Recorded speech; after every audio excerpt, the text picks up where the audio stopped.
Have you ever heard someone say, "The wind whispered secrets"? Wind can't actually whisper. That's personification.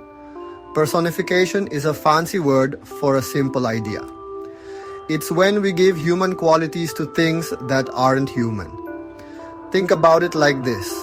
We take something like a tree, a cloud, or even an idea, and we pretend it can talk, think, or feel like a person. It's like magic for our words. This makes our writing and speaking much more interesting. It helps us paint pictures in our minds. Personification makes stories come alive.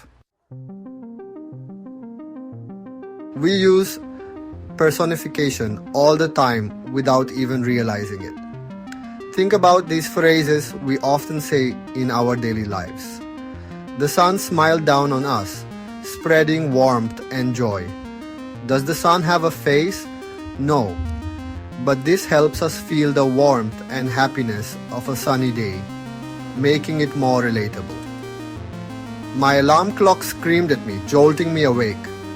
Can an alarm clock really scream? Of course not. But we understand it means the alarm was loud and unpleasant, making us feel its urgency. The flowers danced in the breeze, moving gracefully. Flowers don't have legs. This simply means they swayed gently in the wind, creating a beautiful scene. The old car coughed and sputtered, struggling to start. Cars don't get sick, but this tells us it was having trouble starting, making it seem almost human. Opportunity knocked on my door, presenting a new chance. Opportunity doesn't have hands. This means a chance presented itself, inviting us to take action.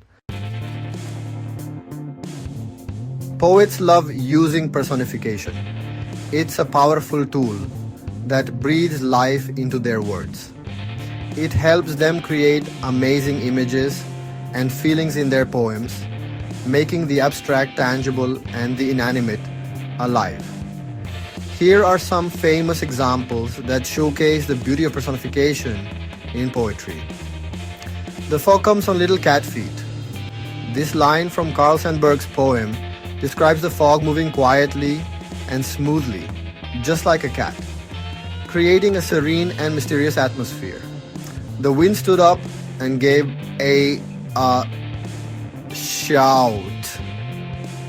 In James Stevens's poem, the wind becomes a powerful being that can stand and shout, emphasizing its strength and presence. Time marches on. This common saying reminds us that time keeps moving forward, like a soldier marching in a parade, relentless and unstoppable. The trees whispered amongst themselves. This paints a picture of trees communicating secrets in the forest, adding a sense of mystery and wonder. The moon winked at me from the sky. This gives the moon a playful personality, as if it were sharing a secret, making the night sky feel more intimate and alive. Section 4. Creating your own personification. Ready to try your hand at personification? It's fun and easy. You can bring anything to life with just a bit of imagination.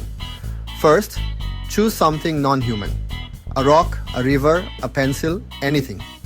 Next, give it human actions or feelings. Can it dance? Sing? Does it feel happy, sad, or angry?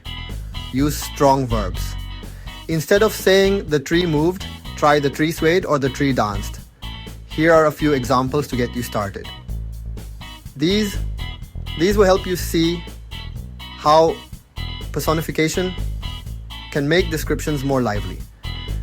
The old house groaned under the weight of the snow. The waves crashed angrily against the shore.